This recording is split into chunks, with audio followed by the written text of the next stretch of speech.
Përshëndetje të nderuar miq, do të flasim për situatën politike në Kosovë me zotin Korap Sediu, jurist, njohës i zhvillimeve juridike aty të situatës, pra nga aspekti juridik i kushtetutës për ngërçin politik për zgjedhjen e presidentit të ri.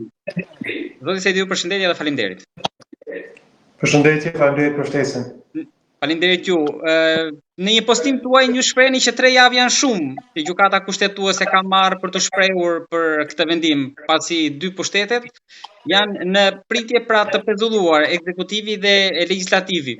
Por ndërkohë, vetëm pak minuta më parë kishim edhe raportuesin deputetin gjerman për Kosovën, pra në Komisionin e Parlamentit Evropian, që thoi që presidenti nuk u zgjodh brenda afateve kushtetuese. Më duket se edhe ai kishte dhënë një interpretim kësaj çështje.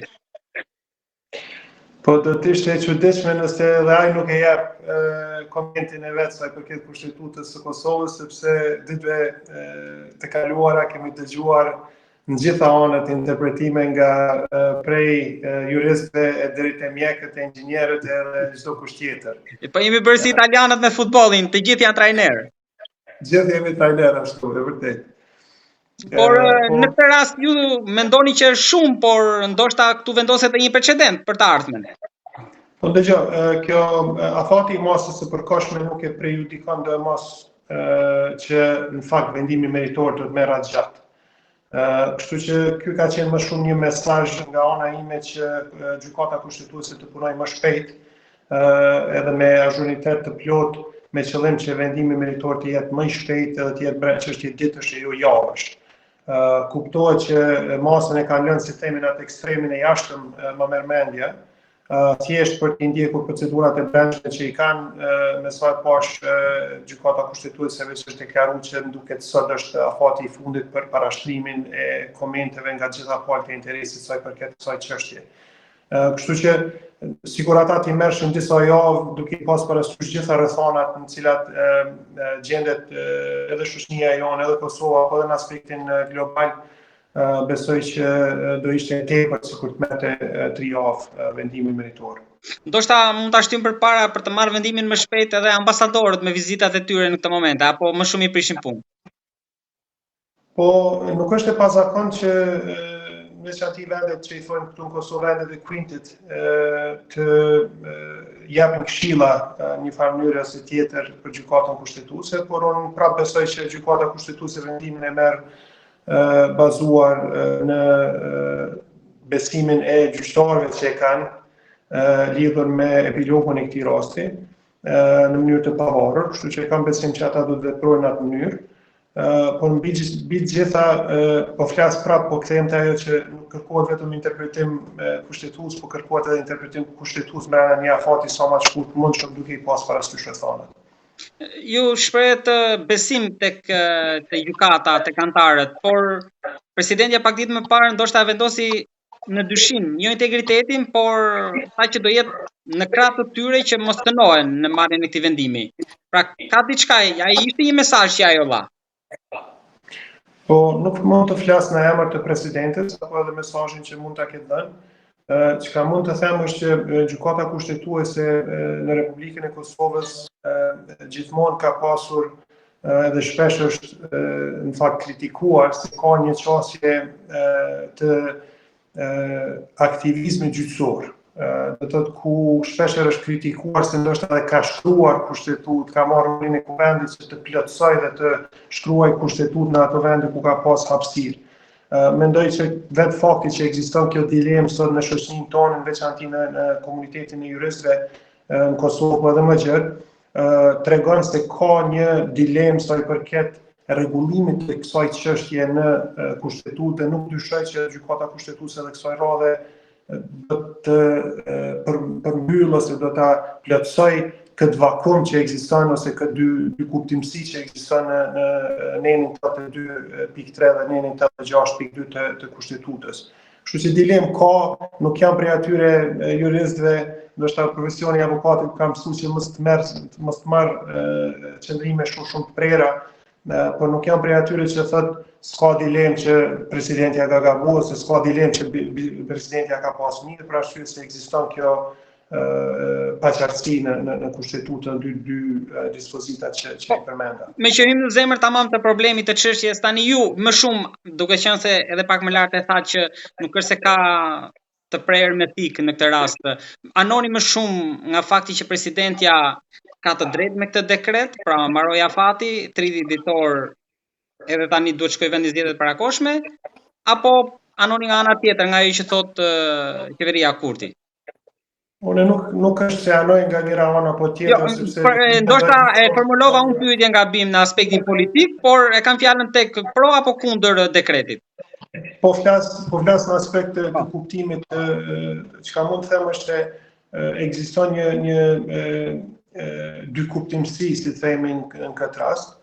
Nuk besoj që është problem i cili është bardhë e zi. Mendoj se gjykata kushtetuese nuk i ka vetëm këto dy opsione që po përmenden, ose e ka mirë ky ose e ka mirë ai. Unë mendoj që ekziston edhe potenciali që gjykata kushtetuese të del me një version të tretë, që është ai mesi i artë, ku thotë që ka pas konstaton që ka pas paqartësi, dhe që kushdo që ka vepruar në mënyrë ose tjetër nuk kanë qenë shkelje, por thjesht kanë qenë interpretimet e tyre, dhe pastaj të jep rrugdalje se si duhet të procedohet në këtë drejtim. Dhe mendoj që sikurse edhe në të kaluarën kur gjykata kushtetuese nuk ka qenë imune ndaj rrethonave politike dhe nga rrethonat e përgjithshme në cilat është gjendë Republika e Kosovës kur i ka marrë vendimet.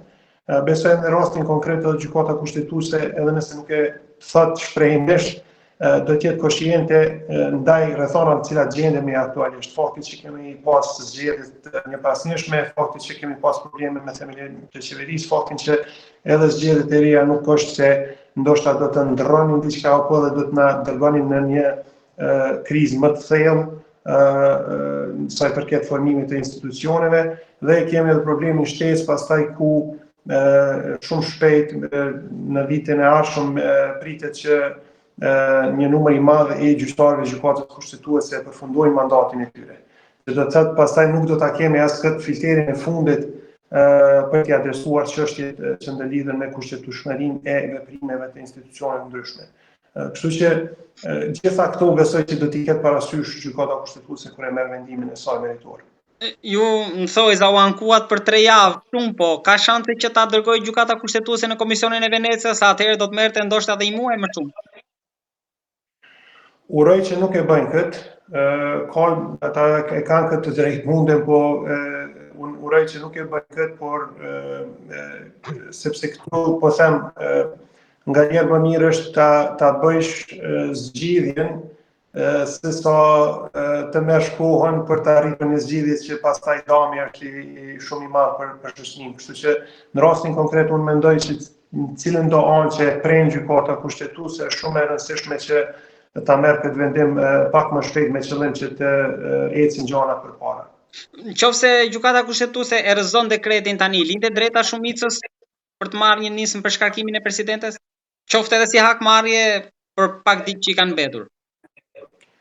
Unë vërtet uroj që sado që kanë treguar ndoshta pa përgjegjësi kjo klasa jonë politike, unë uroj që çfarë do epilogu që mund të ketë kjo ngjarje dhe mund të vijë nga gjykata kushtetuese sa i përket kësaj dileme kushtetuese, që sjellja e klasës politike tek ne të jetë më e përgjithshme, të jetë jo në interes të politikave të tyre ditore, por në interes të Republikës Kosovës dhe të tejkalohet ky ngërç, si themi, kushtetues dhe të vazhdohet tutje me procedurat që i urdhon gjykata kushtetuese. Zoti Sediu, nëse do marrim një skenar që nuk do kemi një zgjidhje përfundimtare të afërt për dekretin, mas datës 4 prill, pra në datë 5, Vjosa Osmani pret presidentin e ri, pra i shtyr dhe asaj si kryeministrit në detyrë posti, apo ja kalon direkt e merr kryetaria e kuvendit Albulena Haxhiu? Po në rastin konkret ajo kalon, do të thotë se mandati s'ka dhënë. Nuk është sikur qeveria në detyrë që mbetet, presidenti e ka mandatin shumë të qartë në kushtetut, dhe në momentin që s'ka dhënë mandati i presidentit, ashtu si edhe ka qenë praktika në kaluarën kur kemi pas raste të ndryshme, qoftë përmes dorëheqjeve apo diçka të tillë ku nuk ka pas president, ky rol ka kaluar në ushtrues të detyrës së presidentit, që është kryetaria, në këtë rast kryetaria e kuvendit. Të lutem edhe diçka për ta mbyllur. Mendoni që nga i gjithë kjo u nxorr një mësim që duhet ndoshta të shikohet mënyra e zgjedhjes së presidentit, qoftë kushtimet për qëndrimin në sallë të deputetëve apo të pakicës së sterve? Po, çështja gjithmonë e kemi një problematikë që ndërlidhet me këto kushtime që i bojnë këto vendet e rezervuara në kuvendin e Republikës Kosovës, dhe kjo do të jetë një farë mënyre edhe ajo pengesa në vazhdimsi që do duhet të mësohemi të jetojmë me to. Mirë, po kryesisht problemet që po na lindin për shkak të papërgjegjësisë së klasës politike. Dhe pamundësisë të tyre që me ulë edhe me diskutu gjëra, edhe me arrit zgjidhje, edhe me arrit marrëveshje bazuar në një negocim ferm edhe me mirëbesim politik. Dhe kjo po mungon fatkeqësisht që po na sjell këto situata të palakmueshme. Kjo është edhe rezultati do të thotë tani ku pa dashur që t'i lejmë fajin dikujt njës palës së tjetrës, por thjesht është një dukuri që është duke ndodhur tek ne, ku refuzojnë palë të negociojnë në mirëbesim për të arritur një rezultat i cili është në të mirë të Kosovës. Kështu që vërtet uroj që kjo të jetë diçka që do të bëhet në të ardhmen, po njëkohësisht nuk është edhe ideja e keqe e cila është duke u diskutuar një kohë të gjatë për të evituar këto probleme të ardhme, është që në fakt të bëhet reforma kushtetuese dhe që presidenti të zgjidhet drejt për drejt nga qytetarët e Republikës Kosovës. Kjo do ta evitonte sfakun një nga shumë problemet të cilat po na lindin në shoqërinë tonë këtu në Kosovë. E besoj edhe nuk jemi as ne si themi ishull, sepse janë problemet njëjta me të cilat ballafaqohet edhe Shqipëria, edhe Maqedonia, Malizi, Serbia, kështu me radhë. Do të thotë është pak ndoshta mentaliteti jonë real që kemi. Zoti Sedi, unë të falenderoj shumë për bisedën dhe për shpjegimet ligjore për këtë çështje që duket se do të marrë shumë kohë. Të falenderoj shumë. Faleminderit për ju.